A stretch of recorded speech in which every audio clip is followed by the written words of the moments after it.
ಚ ಮನೋರಥಾಃ. ಚಾತುರ್ಮಾಸ್ಯದ ಪವಿತ್ರವಾದ ಅವಧಿಯಲ್ಲಿ ಯಾವ ಏಕಾದಶಿಯ ಶುಭ ದಿನದಂದು ಶ್ರೀಮಠದ ಸಂಪ್ರದಾಯ ಪದ್ಧತಿಗಳಿಗೆ ಮತ್ತು ಶಾಸ್ತ್ರೀಯ ಹಿನ್ನೆಲೆಯಲ್ಲಿ ಸುದರ್ಶನ ಹೋಮವನ್ನು ಮಾಡಿ ಸುದರ್ಶನಾಗ್ನಿಯಲ್ಲಿ ಚೆನ್ನಾಗಿ ತಪ್ತವಾದ ಅರ್ಥಾತ್ ಕಾಣಿಸಿದಂತಹ ಚಕ್ರ ಶಂಖ ಎರಡೇ ಮುದ್ರೆಗಳನ್ನು ನಮ್ಮ ಶ್ರೀಮಠದ ಸಂಪ್ರದಾಯ ಪದ್ಧತಿಗಳಿಗೆ ಮತ್ತು ಶಾಸ್ತ್ರೀಯ ಹಿನ್ನೆಲೆಯಲ್ಲಿ ನಮ್ಮ ಮತಸ್ಥಾಪನಾಚಾರ್ಯರಾದ ಶ್ರೀಮನ್ ಮಧ್ವಾಚಾರ್ಯರು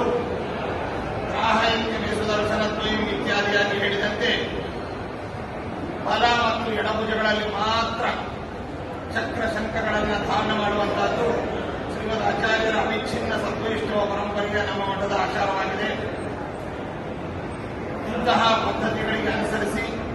ಪರಂಪರಾಗತವಾದಂತಹ ಮುದ್ರಿಕೆಗಳು ಯಾವ ಚಕ್ರ ಮತ್ತು ಶಂಖಗಳು ಶ್ರೀಮದ್ ಆಚಾರ್ಯರಿಂದ ಪರಂಪರಾಗತವಾಗಿ ಕೊಟ್ಟಂತಹ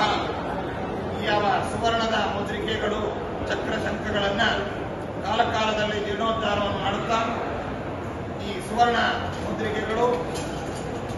ಭಗವಂತನ ಆಯುಧಗಳಾಗಿರ್ತಕ್ಕಂತಹ ಈ ಚಕ್ರ ಮತ್ತು ಶಂಖಗಳನ್ನು ನಾವು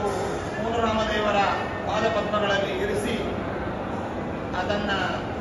ಶುದ್ಧೀಕರಿಸಿರತಕ್ಕಂತಹ ಇದನ್ನು ಅಲ್ಲಿರಿಸಿ ಪೂಜಾರಾಧನೆಗಳನ್ನು ಮಾಡಿ ವಿಶೇಷವಾಗಿ ಆವಾಹನಾದಿಗಳನ್ನು ಮಾಡುವ ಮೂಲಕ ಪೂಜಿಸಿ ಸುದರ್ಶನಾಗ್ನಿಯಲ್ಲಿ ತತ್ವವನ್ನಾಗಿ ಮಾಡಿ ಕಾಯಿಸಿ ಅದನ್ನು ನಾವು ಸ್ವೀಕಾರ ಮಾಡುವಂತಹದ್ದು ಮತ್ತು ನಮ್ಮ ಶ್ರೀಮಠದ ಸಮಸ್ತ ಶಿಷ್ಯರಿಗೆ ಮತ್ತು ಭಕ್ತರಿಗೆ ನೀಡುವಂತಹ ಕ್ರಮ ಪರಂಪರಾಗತವಾಗಿ ಬಂದಿರತಕ್ಕಂಥದ್ದಾಗಿದೆ. ಈ ಯಾವ ಬೆಳ್ಳಿಯ ಮುದ್ರಿಕೆಗಳು ಕಾಲಕಾಲದಲ್ಲಿ ಬಂದಂತಹ ಮುದ್ರಿಕೆಗಳಾಗಿವೆ. ಅತಿ ಪ್ರಾಚೀನವಾದಂತಹದ್ದು ರಾಘವೇಂದ್ರ ಸ್ವಾಮಿಗಳವರೇ ಮೊದಲಾದ ಮಹಾನುಭಾವರ ಕರಸ್ಪರ್ಶವನ್ನು ಹೊಂದಿರತಕ್ಕಂತಹ ಮುದ್ರಿಕೆಗಳಾಗಿದ್ದಾವೆ. ಇವುಗಳನ್ನು ನಾವು ಪೂಜಿಸಿ ಸುದರ್ಶನಾಗ್ನಿಯಲ್ಲಿ ಚೆನ್ನಾಗಿ ಕಾಯಿಸಿ ಶ್ರೀಮಠದ ಶಿಷ್ಯರು ಭಕ್ತರಿಗೆ ನೀಡುವಂತಹ ಕ್ರಮವಾಗಿದೆ. ಇದೇ ಶ್ರೀಮದ್ ಆಚಾರ್ಯರ ಸದ್ವೈಷ್ಣವ ಸಂಪ್ರದಾಯದ ಪದ್ಧತಿ ಮತ್ತು ಆಚಾರ್ಯರು ಪದ್ಮನಾಭ ತೀರ್ಥರು, ನರಹರಿ ತೀರ್ಥರು, ಮಾಧವ ತೀರ್ಥರು, ಅಕ್ಷೋಭ್ಯ ತೀರ್ಥರು, ಜಯತೀರ್ಥರೇ ಮೊದಲಾಗಿರ್ತಕ್ಕಂತಹ ಮಹಾನುಭಾವರು, ನಂತರದ ವಿದ್ಯಾಧರಾಜರು ಕವೀಂದ್ರ ತೀರ್ಥರು, ಆಗೇಶ ತೀರ್ಥರು, ಶ್ರೀ ರಾಮಚಂದ್ರ ತೀರ್ಥರ ಅಧಿಕೃತ ಪ್ರಪ್ರಥಮ ಏಕೈಕ ಶಿಷ್ಯರಾಗಿರ್ತಕ್ಕಂತಹ ವಿಭುಧೇಂದ್ರ ತೀರ್ಥ ಶ್ರೀಪಾದಂಗಳವರು, ಪಿತಾಮಿತ್ರ ತೀರ್ಥರು, ರಘುನಂದನ ತೀರ್ಥರು, ಸುರೇಂದ್ರ ತೀರ್ಥರು, ಅದೇ ರೀತಿಯಾಗಿ ವಿಜಯೇಂದ್ರ ತೀರ್ಥರು, ಶ್ರೀ ಸುಧೀಂದ್ರ ತೀರ್ಥರು, ಶ್ರೀ ರಾಘವೇಂದ್ರ ಸ್ವಾಮಿಗಳವರು, ಯೋಗೇಂದ್ರ ತೀರ್ಥರು, ಸೂರ್ಯೇಂದ್ರ ತೀರ್ಥರು,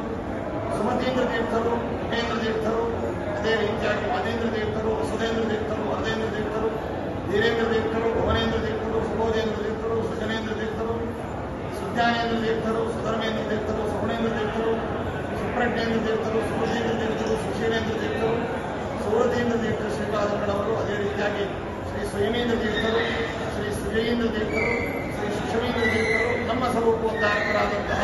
ಶ್ರೀ ಸುಯತೀಂದ್ರ ತೀರ್ಥ ಶ್ರೀಪಾದಂಗಳವರು ಈ ಪರಂಪರಾಗತವಾಗಿ ನೀಡಿರತಕ್ಕಂತಹ ಮುದ್ರಿಕೆಗಳು ಮತ್ತು ನಾವು ಅದನ್ನು ಗುರುಗಳ